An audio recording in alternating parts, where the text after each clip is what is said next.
Good morning students. हम लोग अब तक स्ट्रेट लाइन के डिस्टेंस फार्मूला पर ही आधारित प्रश्न को पढ़ते रहे हैं और मैं कोशिश करता हूं कि आज डिस्टेंस फार्मूला पर आधारित जितने भी प्रश्न लगभग सबके टाइप हमने बता दिए हैं और जो भी बचे हुए हैं आज मैं समाप्त कर दूं। तो सबसे पहले डिस्टेंस फार्मूला पर ही आधारित कुछ प्रश्न पूछे जाते हैं, जिसमें कि आपको किसी बहुभुज के शीर्ष दे दिए जाएंगे और कहा जाएगा कि ये मान के चलिए त्रिभुज के ही कुछ शीर्ष दे दिए जाएंगे और साबित करने के लिए कहा जाएगा कि साबित कीजिए कि ये समकोण त्रिभुज के शीर्ष हैं या समबाहु त्रिभुज के शीर्ष हैं या समद्विबाहु त्रिभुज के शीर्ष हैं, या फिर आपको चतुर्भुज के शीर्ष दे दिए जाएंगे और कहा जाएगा कि आप साबित कीजिए कि दिए गए जो शीर्षों के निर्देशांक हैं वो वर्ग के हैं, आयत के हैं, समचतुर्भुज के हैं, समांतर चतुर्भुज के हैं। तो आइए हम कैसे इन चीज़ों को साबित करेंगे उसको पहले समझ लेते हैं। डिस्टेंस फार्मूला का ही प्रयोग करके हम ये सारी चीज़ों को साबित करेंगे। तो इससे पहले हमें क्या करना होगा, समझना होगा कुछ प्रॉपर्टीज़, यानी कुछ गुण धर्म समझना होगा समबाहु त्रिभुज के, समद्विबाहु त्रिभुज के या समकोण त्रिभुज के। तो आइए हम लोग कुछ गुणधर्म को पहले समझ लेते हैं। तो सबसे पहले जो हम गुणधर्म हम समझने वाले हैं वह त्रिभुज के समझने वाले हैं, त्रिभुज के गुणधर्म।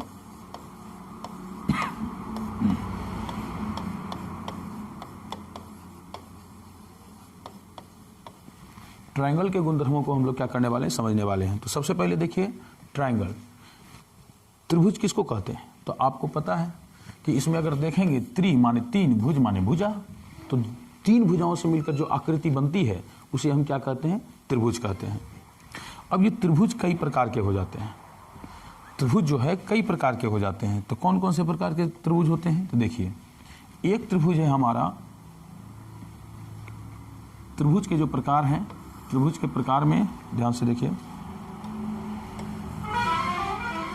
त्रिभुज के प्रकार में हम सबसे पहले पढ़ लेते हैं समबाहु त्रिभुज, जो यहां पर पढ़ समबाहु त्रिभुज,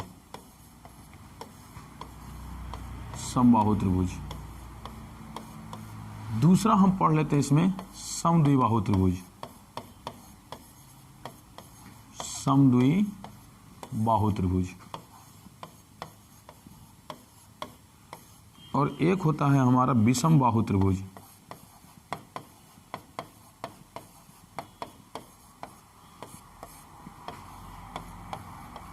इसके अलावे हमारा एक और त्रिभुज होता है वह है समकोण त्रिभुज।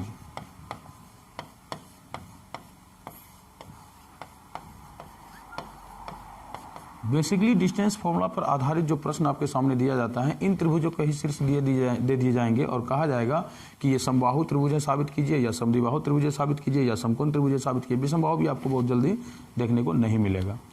तो आइए सबसे पहले सबके प्रॉपर्टीज को हम लोग समझ लेते हैं। समबाहु त्रिभुज किसे कहते हैं? तो देखिए समबाहु का परिभाषा याद रखने की आपको आवश्यकता है ही नहीं।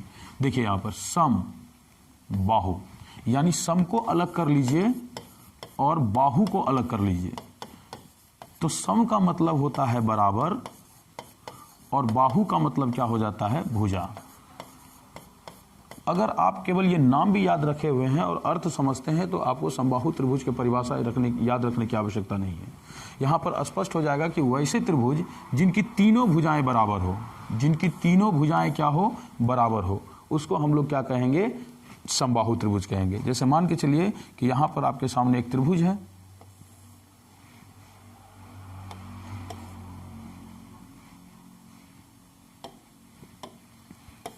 मान के चलिए कि आपके सामने एक त्रिभुज है, ये त्रिभुज जो हम यहाँ पर खींचे हुए हैं, और ले लीजिए कि ये त्रिभुज के निर्देशांक हैं, ये ए है, ये बी है, ये सी है। मान लीजिए कि इस त्रिभुज के जो है ये तीनों भुजा आपस में क्या है, बराबर है। अगर ये त्रिभुज की तीनों भुजाएं बराबर हो जाएगी तो यह कैसा त्रिभुज हो जाएगा, समबाहु त्रिभुज।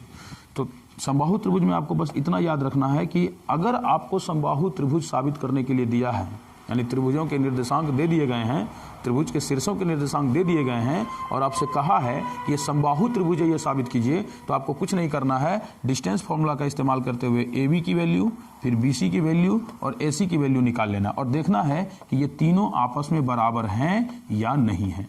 अगर ये तीनों आपस में बराबर है तो क्या हो जाएगा, वह समबाहु त्रिभुज हो जाएगा। उम्मीद है इस चीज को आप समझ गए होंगे। स्क्रीनशॉट लेना है तो ले सकते हैं। अन्यथा हम आगे बढ़ते हैं। देखिए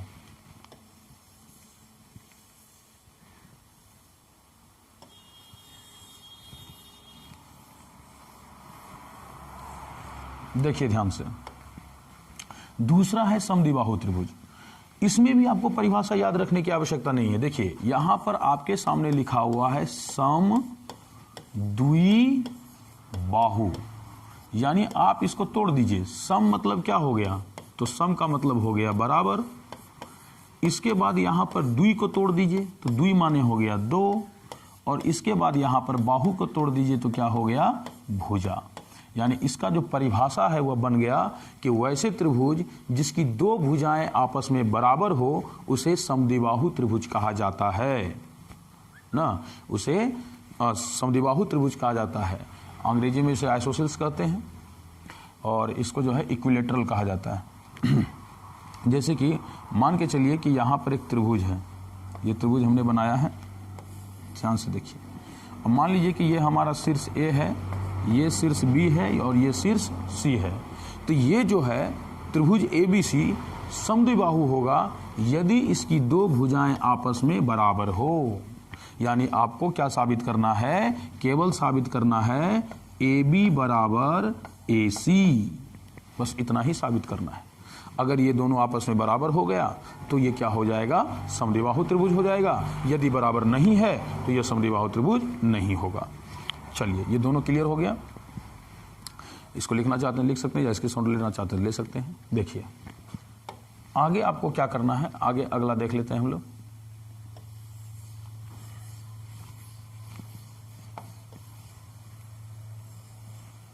ध्यान से देखिए, अगला जो त्रिभुज है आपका वह है विषमबाहु। तो विषमबाहु त्रिभुज उसको कहेंगे, विषम माने कोई भी भुजा बराबर नहीं। देखिए विषमबाहु को आप अगर तोड़ देंगे, विषम बाहु, विषम मतलब सीधा हो गया बराबर नहीं, बराबर नहीं। और क्या नहीं बराबर, तो बाहु को हम तोड़ देंगे तो क्या हो जाएगा हमारा ये भुजा। यानी वैसा त्रिभुज जिसकी एक भी भुजाएं बराबर नहीं हो उसको हम कहेंगे विषमबाहु त्रिभुज। जैसे अगर ये कोई त्रिभुज है, मान लीजिए कि ये कोई त्रिभुज है ABC, तो इसकी कोई भी भुजाएं आपस में बराबर नहीं होगी। यानी कि AB not equal to BC not equal to AC। तो वैसे त्रिभुज जिसकी कोई भी भुजा बराबर नहीं है उसे हम लोग क्या कहेंगे, विषमबाहु त्रिभुज। अब हम चलते हैं समकोण त्रिभुज के ऊपर। तो आइए समकोण त्रिभुज को ले लेते हैं। समकोण त्रिभुज को अगर हम लेंगे तो देखिए क्या आएगा, समकोण त्रिभुज का क्या प्रॉपर्टीज है, आइए हम उसको भी देख लेते हैं। देखिए ध्यान से, समकोण त्रिभुज, समकोण त्रिभुज की प्रॉपर्टीज क्या है। तो पहले समकोण त्रिभुज कहते किसे हैं, तो देखिए वैसा त्रिभुज जिसका एक कोण 90 डिग्री का हो, ये आप हमेशा ध्यान रखेंगे। वैसा त्रिभुज जिसका एक कोण 90 डिग्री का हो उसे हम क्या कहेंगे, समकोण त्रिभुज कहेंगे। और समकोण त्रिभुज की एक खासियत है, इनके हर भुजाओं का एक नाम है। अगर 90 डिग्री यहां पर बन रहा है, ध्यान से देखिएगा, यहां पर क्या बन रहा है, 90 डिग्री का एंगल बन रहा है। तो 90 डिग्री जहां बन रहा है उसके ठीक सामने वाली भुजा को हम कर्ण कहते हैं, कर्ण कहते हैं। और यहां पर देखिए, ये चूंकि यहां पर क्या है, परपेंडिकुलर है, इसको हम कहते हैं लंब। साथ ही साथ ये जो नीचे वाला जो भुजा है इसको हम कहते हैं, नीचे वाली भुजा को हम कहते हैं आधार। अंग्रेजी में ये हो गया परपेंडिकुलर, ये हाइपोटेन्यूज, और ये हो गया आपका बेस। अंग्रेजी में लिखें तो ये हो गया आपका बेस, ये हो गया आपका हाइपोटेन्यूज, और ये हो गया आपका परपेंडिकुलर, परपेंडिकुलर। और इसके लिए पाइथागोरस थ्योरम हम लोगों ने क्लास 10th में पढ़ा था। पाइथागोरस थ्योरम ये है कि किसी समकोण त्रिभुज के कर्ण का वर्ग अन्य दो भुजाओं के वर्गों के योग के बराबर होता है।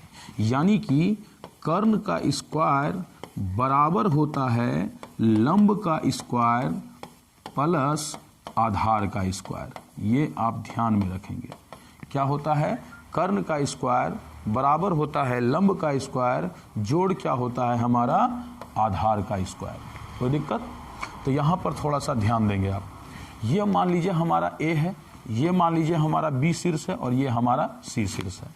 तो अगर हम इसके आधार पर लिख दें तो यहाँ पर ए सी हमारा क्या है, कर्ण है, यानी हो जाएगा ए सी स्क्वायर बराबर यहाँ पर ए बी हमारा क्या है, लंब है, तो हो जाएगा ए बी स्क्वायर। अब प्लस यहाँ पर देखेंगे तो बी सी हमारा क्या है, आधार है, क्या हो जाएगा, बी सी स्क्वायर। यानी हमको साबित करना है ए सी स्क्वायर बराबर A B square plus B C square. यानी कि अगर हमें किसी त्रिभुज के शीर्ष दिए गए हों और यह साबित करने के लिए कहा जाए कि साबित कीजिए वह एक समकोण त्रिभुज है, तो हम डिस्टेंस फॉर्मूला का प्रयोग करते हुए पहले तीनों भुजाओं का जो है लंबाई निकाल लेंगे और उसके बाद दो भुजाओं का स्क्वायर करके और उसे जोड़कर देखेंगे कि वो तीसरी भुजा के स्क्वायर के बराबर होता है या नहीं होता है। अगर होता है तो वह निश्चित रूप से क्या हो जाएगा, समकोण त्रिभुज हो जाएगा। अगर कंफ्यूजन होगा तो आप याद रखिएगा, ये जो ए बी बी सी है इसमें जो है कर्ण सबसे बड़ी भुजा होती है, ये आप ध्यान में रखेंगे। कर्ण जो है सबसे बड़ी भुजा होती है, यानी कि लंब और आधार कर्ण से हमेशा छोटा रहेगा। तो हम ऐसे भी कह सकते हैं कि दोनों छोटे भुजाओं के वर्गों को जोड़ने पर, दोनों छोटे भुजाओं के वर्गों को जोड़ने पर वह सबसे बड़ी भुजा के वर्ग के बराबर होगा। अगर होता है तो वह हो जाएगा समकोण त्रिभुज, अगर नहीं होता है तो वह समकोण त्रिभुज नहीं होगा। आप इसका स्क्रीनशॉट कर लीजिए। फिर हम एक सवाल पर चलते हैं, एक आध सवाल हम लोग कर लेते हैं। आइए, जैसे कि यहां पर देखिए आपके पास सवाल है कि साबित करें कि बिंदु 3, 4, 8-6 तथा 39 एक समकोण त्रिभुज के शीर्ष हैं। यहां पर आपको साबित क्या करना है कि ये एक समकोण त्रिभुज के शीर्ष हैं। तो आपको करना कुछ नहीं है, एक समकोण त्रिभुज आप बना लीजिए। यहां पर मान लीजिए समकोण त्रिभुज। अब ये आपको पता नहीं है कि कौन कहाँ जाएगा, तो ऐसा करते हैं हम, सबसे पहले क्या करेंगे, ये तीनों बिंदु को, एक को ए, एक को बी, एक को सी मान लेंगे। यानी ए बराबर हमारे पास क्या हो गया, ध्यान से देखिए, ए बराबर हमारे पास 3, 4 हो गया। इसके बाद आप ले लीजिए बी, तो बी बराबर हमारे पास क्या हो जाएगा, 8-6। इसके बाद आप लीजिए सी, सी मेरे पास क्या हो जाएगा, तो देखिए हमारे पास 13 और 9 दिया हुआ है। अब ध्यान से समझिए, आपको साबित क्या करना है, तो साबित करना है कर्ण का स्क्वायर। ध्यान से देखिएगा, कर्ण का स्क्वायर बराबर लंब का स्क्वायर प्लस आधार का स्क्वायर, यही तो आपको साबित करना है।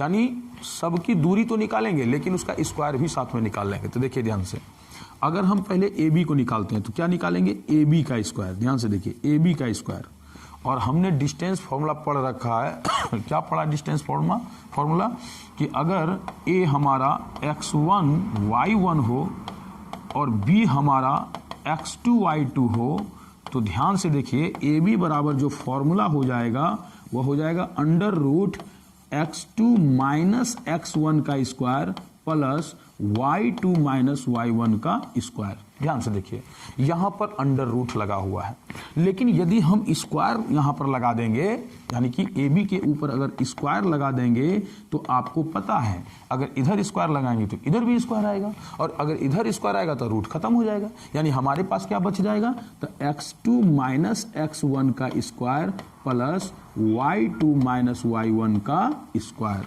That's it. यही जो है आपको क्या करना है, निकालना है सब में। तो देखिए सबसे पहले हम ए बी स्क्वायर निकाल लेते हैं। तो आपको करना क्या है, बेसिकली आपको बता दिए हैं यहाँ पर, ध्यान से देखिए, आपको बेसिकली बता दिए हैं कि इसको इसके साथ घटा देना है और इसको इसके साथ घटा देना है। तो 3 में से 8 घटा देंगे, यानी यहाँ पर हम लिखेंगे क्या, तो लिखेंगे 3 माइनस 8 का स्क्वायर, अब प्लस इधर लिख लेंगे कितना, तो 4 माइनस 6 का स्क्वायर, है ना। तो मेरे पास कितना आ जाएगा, तो 3 में 8 घटेगा तो बउआ कितना बचेगा, -5। 3 में से 8 घटाएंगे -5 और इसका स्क्वायर निकाल देंगे तो कितना आ जाएगा, 25। साथ ही साथ यहाँ पर अगर आप देखेंगे तो ये माइनस माइनस क्या हो जाएगा प्लस, यानी 4 माइनस माइनस 6 है तो ये माइनस माइनस क्या हो जाएगा प्लस, यानी 4 प्लस 6 बराबर कितना आ जाएगा 10। और 10 का अगर हम स्क्वायर निकाल देंगे तो कितना हो जाएगा 100, यानी कि ये हो जाएगा हमारा 25 और ये हो जाएगा हमारा 100 और टोटल योग करके कितना आ जाएगा 125। उम्मीद है आप समझ रहे होंगे। आगे इसी प्रकार से हम क्या करेंगे, निकाल लेंगे, इसको पहले यहाँ से हटा देते हैं। इसी प्रकार से हम किसको निकाल लेंगे, तो यहाँ पर पहले BC को निकाल लेंगे। तो BC नहीं निकालेंगे बल्कि BC स्क्वायर निकालेंगे, ध्यान दीजिएगा। और जब हम BC स्क्वायर निकालेंगे तो आपको हमने यहाँ पर बता दिया है कि रूट नहीं आएगा। तो देखिए किसको किस में घटाएंगे, तो देखिए ये BC है हमारा, ये है हमारा BC, ये B है और ये C है। तो आपको करना क्या है, 8 को घटा देना है किसके साथ, 13 के साथ, और 6 को घटा देना है किसके साथ, तो 9 के साथ। आप आराम से लिख लीजिए, यहाँ पर क्या लिखेंगे आप, तो आराम से लिखेंगे 8 माइनस 13, 8 माइनस 13 का स्क्वायर, अब प्लस इधर हो जाएगा आपका -6 माइनस 9 का स्क्वायर। अब यहाँ पर अगर सॉल्यूशन करेंगे तो 8 में से अगर 13 घटेगा तो बचेगा -5 का स्क्वायर, यानी हो जाएगा कितना 25। देखिए 8 में से अगर 13 को घटा देंगे तो -5 बचेगा, और चूंकि इसके ऊपर स्क्वायर लगा हुआ है तो 2 बार गुना करने पर कितना आ जाएगा 25 आ जाएगा। उसी प्रकार से प्लस, अब यहाँ पर माइनस माइनस क्या हो जाएगा, देखिए -6 माइनस 9 है तो माइनस माइनस प्लस हो जाएगा, 9 हो जाएगा कितना 15 आ जाएगा माइनस, और चूंकि स्क्वायर है तो इसको 2 बार गुना करने पर कितना आ जाएगा 225, यानी अगर हम जोड़ दें तो प्राप्त हो जाएगा हमारे पास 250। अब हम क्या करते हैं, निकालते हैं AC का स्क्वायर। क्या निकाल लेते हैं, AC का स्क्वायर। तो देखिए A हमारा यहाँ है और C हमारा यहाँ है, और हमको निकालना क्या है AC निकाल लेना है, AC निकाल लेना है, ध्यान देंगे AC। तो AC निकाल लेते हैं हम, आइए AC निकालते हैं। तो क्या हो जाएगा हमारे पास AC का स्क्वायर। तो जब हम AC का स्क्वायर निकालेंगे तो 3 को घटाना होगा किसमें, 13 में, ध्यान से देखिए 3 को घटा देंगे किसमें 13 में, और 4 को घटा देंगे किसमें 9 में, यानी हमारे पास क्या आ जाएगा, हमारे पास आएगा 3 माइनस 13, 3 माइनस 13 का स्क्वायर, और प्लस हो जाएगा यहाँ पर 4 माइनस 9 का स्क्वायर। और अगर इसको हम हल कर दे तो -10 का स्क्वायर और प्लस हो जाएगा -5 का स्क्वायर। यानी हम लिख सकते हैं, ध्यान से हम इसको मिटा रहे हैं, आपको लेना स्क्रीनशॉट तो ले लीजिए, नहीं तो मिटा देंगे। देखिए ध्यान से,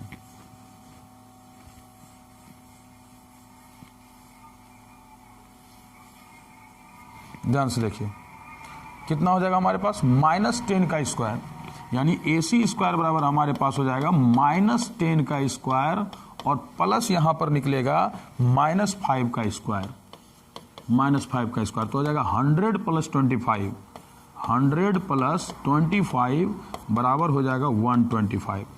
अब आपको हमने कहा था कि ध्यान दीजिएगा कर्ण हमेशा बड़ा रहेगा, तो दोनों छोटा भुजा पकड़िए। तो देखिए AB स्क्वायर की वैल्यू कितना प्राप्त है 125। अगर हम BC स्क्वायर की बात करें तो इसकी वैल्यू आपका कितना आया हुआ है 250, जबकि AC स्क्वायर की बात अगर हम करें तो AC स्क्वायर की वैल्यू आपके पास कितना प्राप्त है 125। और हमने कहा था कि दोनों छोटे भुजाओं को जोड़ देना है, यानी कि AB और AC को जोड़ना है। तो जोड़िए, अगर हम AB को और अगर AC को जोड़ देते हैं, यानी जोड़ने पर हमारा कितना आ जाएगा, तो A भी हमारा 125 है और यहाँ पर AC भी हमारा 125 है, यानी हो जाएगा 125 प्लस 125, और दोनों को जोड़ देंगे तो कितना हो जाएगा 250, जो कि किसके बराबर हो जा रहा है यहाँ पर BC स्क्वायर के बराबर हो जा रहा है। यानी हमारे पास प्राप्त हो गया AB square plus AC square बराबर कितना आ गया हमारा, बराबर आ गया BC स्क्वायर।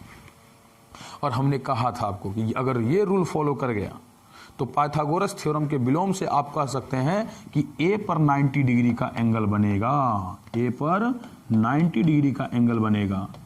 और अगर A पर 90 डिग्री का एंगल बनेगा तो इसका मतलब हुआ कि ये जो हमारा ABC है, ये जो हमारा ABC है, यह हो गया एक क्या हो गया, क्या समकोण त्रिभुज।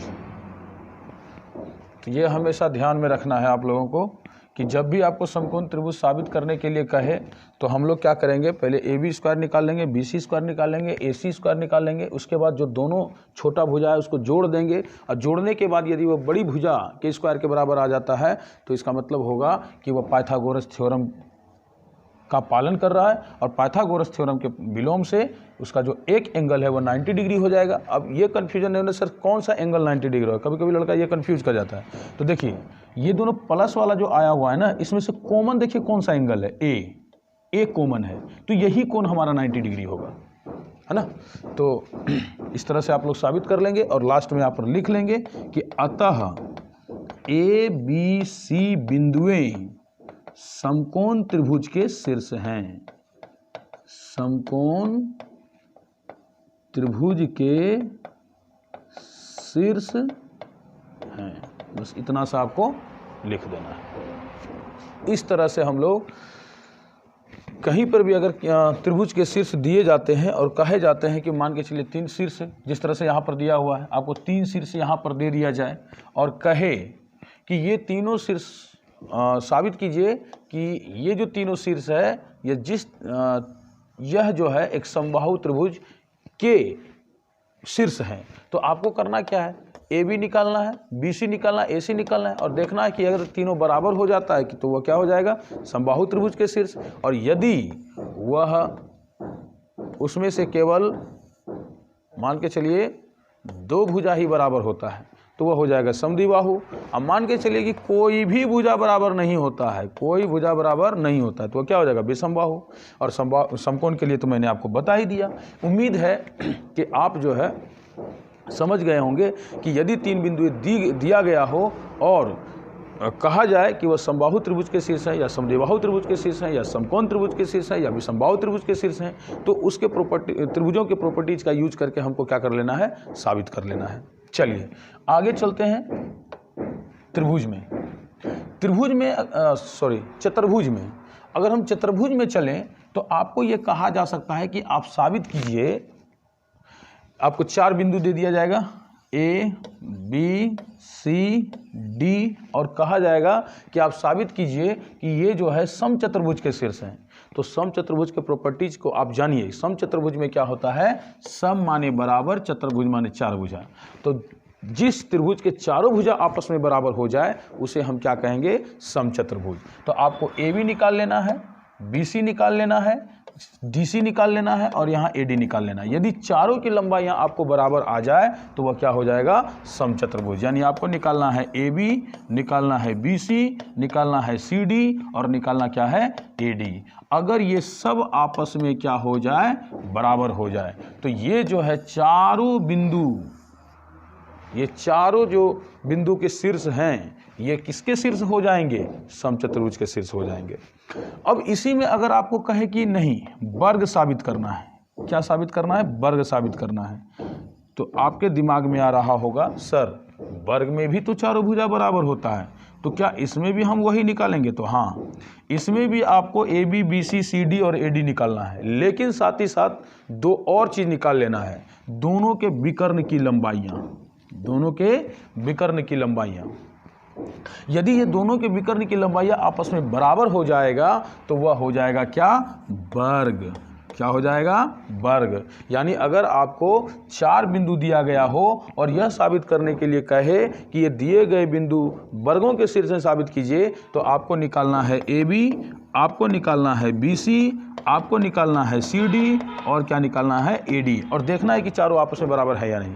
अगर चारों आपस में बराबर है तो फिर आपको विकर्ण भी निकालना है। विकर्ण निकालना है यहाँ से ए सी, विकर्ण आपको पता है, दोनों कोना को मिला दीजिए, जो बनेगा वो विकर्ण है। यहाँ से भी इधर में तो वर्ग में होते हैं 2 विकर्ण, आयत में भी होंगे 2 विकर्ण, समचतुर्भुज में भी विकर्ण होते हैं, समांतर चतुर्भुज में भी विकर्ण होते हैं, लेकिन समचतुर्भुज और समांतर चतुर्भुज के विकर्ण बराबर नहीं होते हैं। आयत और वर्ग के जो विकर्ण होते हैं वो आपस में बराबर होते हैं। तो विकर्ण ए सी बराबर हो जाएगा विकर्ण क्या हमारा, बी डी। ये ध्यान में रखना है। उम्मीद है आप चीज़ों को समझ गए होंगे। आगे जब बढ़ते हैं तो एक आपको साबित करना है क्या, आप स्क्रीनशॉट लेना चाहते थे तत्काल ले सकते हैं। आगे आपको साबित करना है कि साबित करने के लिए क्या दे सकता है, तो कह सकता है कि 4 बिंदु दे दिया जाएगा और कहेगा साबित कीजिए कि वो समांतर चतुर्भुज के शीर्ष हैं, समांतर चतुर्भुज के शीर्ष हैं। तो समांतर चतुर्भुज का प्रॉपर्टीज है भाई, क्या प्रॉपर्टीज है, तो इसमें आमने सामने की भुजा बराबर होती है, इसमें जो है ना आमने सामने की भुजा क्या होती है, बराबर होती है। आमने सामने की भुजा क्या होती है, बराबर होती है, ध्यान दीजिएगा। मान के चलिए ये ले लिए इस तरह से, फिर ये ले लिए हम इस तरह से,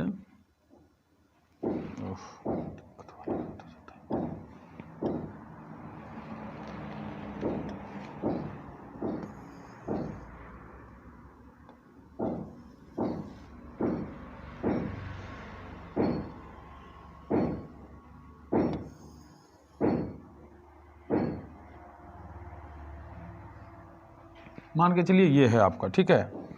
तो इसमें जो होता है ना, ध्यान रखिएगा, ये थोड़ा फिगर पे मत जाइएगा, फिगर थोड़ा गड़बड़ बन गया। तो इसमें ध्यान रखिएगा कि जब आपको निकालने के लिए कहा जाएगा तो आप निकालेंगे A B B C C D A D, निकालेंगे तो A B B C C D A D.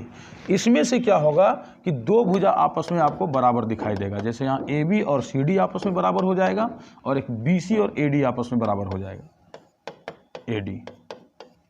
बस इतना ही साबित करना है। अगर 2 भुजा आपस में बराबर हो गया तो वो हो जाएगा क्या, समांतर चतुर्भुज। लेकिन अगर मान के चलिए आपको कह दिया कि नहीं आयत है, साबित कीजिए, तो आयत साबित किस तरह से करेंगे आप, तो आयत में आप सिंपल बात ध्यान रखेंगे, देखिए ध्यान से। अगर आपको कह दिया कि नहीं आयत है, साबित कीजिए, यानी रेक्टेंगल है, आप साबित कीजिए, तो आपको करना इसमें कुछ नहीं है। रेक्टेंगल में भी आपको क्या करना है, वही चीज़ प्रमाणित करना है, आमने सामने की भुजा क्या होगी, बराबर। लेकिन मैंने आपको बताया कि इसमें आपको एक्स्ट्रा एक विकर्ण की लंबाइयाँ भी निकालनी है। इसकी लंबाइयाँ, विकर्ण की लंबाइयाँ, तो विकर्ण की लंबाइयाँ भी आपस में क्या हो जाएगा, बराबर हो जाएगा।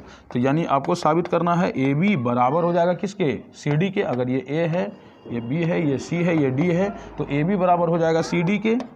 साथ ही ये जो बी सी है वह बराबर हो जाएगा किसके, ए डी के। इसके अलावे आपको क्या निकाल लेना है, तो विकर्ण, विकर्ण निकालना है। विकर्ण निकाल लेना है ए सी बराबर विकर्ण कितना, विकर्ण बी डी, विकर्ण बी डी।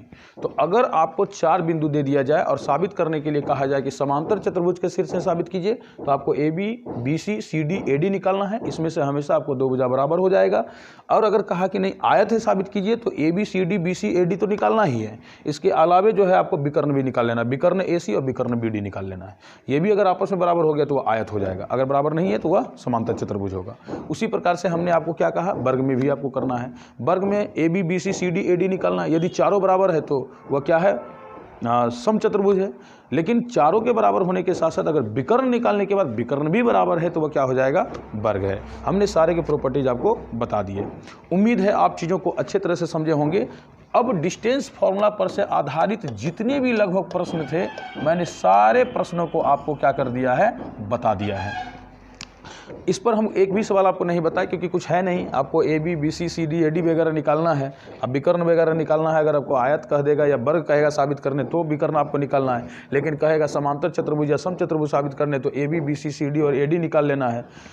निकालने के बाद अगर चारों बराबर हो गया तो समचतुर्भुज, 2 को भुजा बराबर हुआ तो समांतर चतुर्भुज। और अगर मान के चलिए 2 भुजा बराबर है, विकर्ण बराबर है तो आयत, चारों भुजा बराबर है, विकर्ण बराबर है तो वर्ग। बस इतना सा ही आपको करना है। एक सवाल आप इस पर खुद से ही कर लेंगे। यहाँ पर लिखा हुआ है सवाल, साबित करें कि बिंदु 4 3 6 4 5 6 तथा 3 5 एक वर्ग के शीर्ष हैं। ये सवाल हम नहीं करेंगे, ये सवाल आप खुद ही कर लेंगे। ये आपका रह गया HW। अगर आप वीडियो को देखते हैं, सवाल को बनाते हैं, चीज़ों को समझते हैं तो लाइक कीजिए, सब्सक्राइब कीजिए, साथ ही साथ अपने दोस्तों को भी शेयर कीजिए ताकि वो भी सीख सके। और इसको बनाने के बाद हमारे व्हाट्सएप नंबर पर आप ज़रूर सेंड कर दीजिए, मैं उसे चेक कर दूंगा। ठीक है, 87 89 22 84 96 पर आप भेजिए, हम चेक करके आपको बता देंगे सही है या गलत है। धन्यवाद।